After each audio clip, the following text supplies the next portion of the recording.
Hello there, crafty doer. Jessica Michaels here with the Bramble Fox cut file team, sharing this adorable cut file for all my fellow book lovers. So grab a comfy chair, grab all your crafty things, and let's get into the crafty doings. Welcome to my channel. If you are new, welcome back. If you have been here before, you would know that I scrapbook 8x8 and I run into this challenge quite often where I have these gorgeous 12x12 designs, but I have to cringe at trimming them down to 8x8, and that is what I'm doing here with this lovely paper. And I'm also going to go ahead and slice these strips of paper and then roll the edges up, reaching out for a pen and a paintbrush to curl it as thinly as possible. For the base of my layout, I went ahead and grabbed some orange designed papers, and going through them, I landed on this polka dot one that, you guessed it, I also have to trim down to an 8x8. And I love the idea of this design, the circular design, and I want to try to keep it, but we'll see what ends up happening through my creative process. And so I wanted to try and use the entire circular design, and to keep that, I'm going to do my best to trim the pattern paper into a circle. And once I do that, I'm going to go ahead and do the same thing I did to the bottom portion, which is slice those different pattern papers.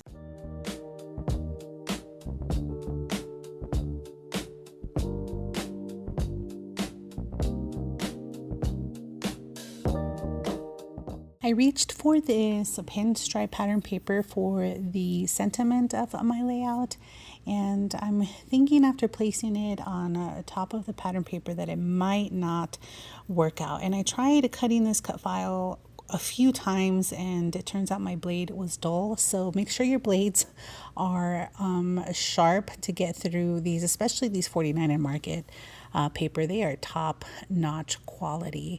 So I decided not to trash them completely, and I'm going to go ahead and use what I can from these die cut rejects to fill in my cut file pages on this book.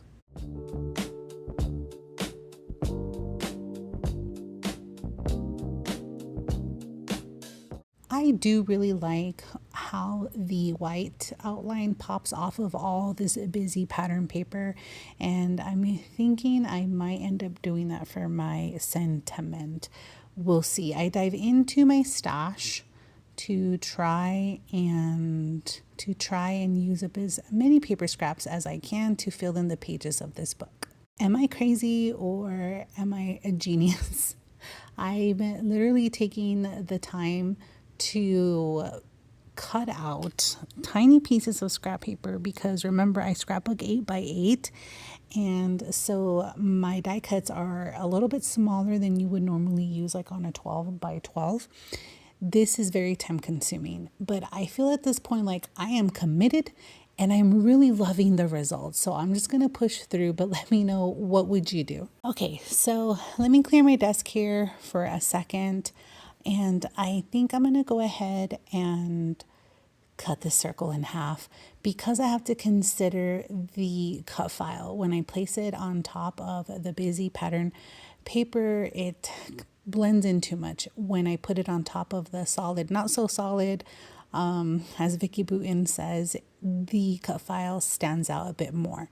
So I'm going to insert all of the scrap pieces of papers to see if I am ready to permanently adhere this. I definitely like what I am seeing. It's time to play a little bit with a photo placement and sentiment placement, and I'm going to put the photos down here. The sentiment definitely blends in the pinstripe with the busy pattern paper, so I get the idea of moving the book up. For a couple of reasons, I think this looks great because one, it helps out with the sentiment not blending in with the bottom pattern paper, but also the pages of the book are up high, close to the edge, like the bottom half of the paper, and I really like that. So I was trying to take a shortcut, and I die cut the backing for the word book in just black, because there are some black elements in this pattern paper, and I don't like it.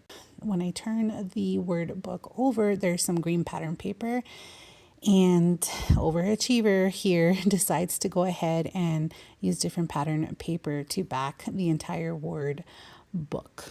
Now I'm happy with all the placement. I'm going to start adhering everything down permanently.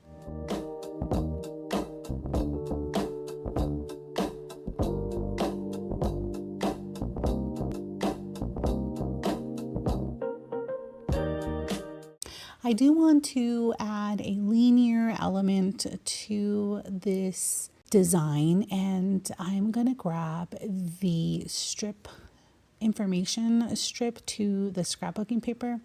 I know it's a specific name to it. I can't remember. Let me know in the comments what it is, but I end up going with this like piece of torn edge paper, and I don't like it. I'm not happy. I'm happy with, so I have to do a little paper surgery, no big deal.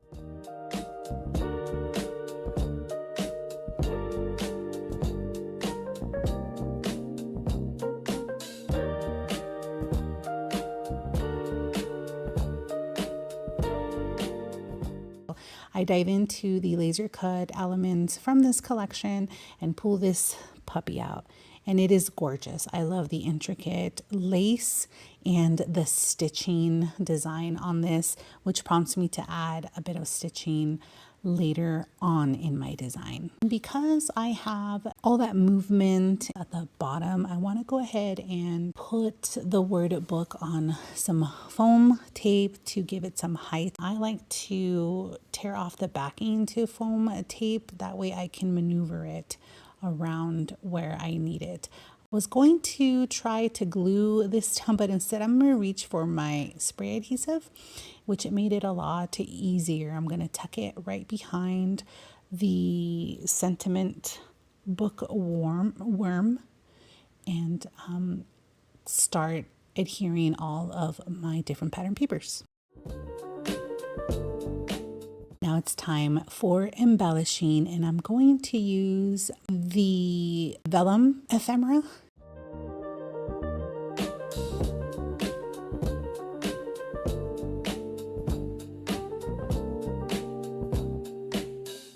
Unfortunately, my camera did die on me towards the end of my layout. I ended up making quite a bit of changes. Number one, you'll see I used vellum flowers to decorate the pages of the die cut book.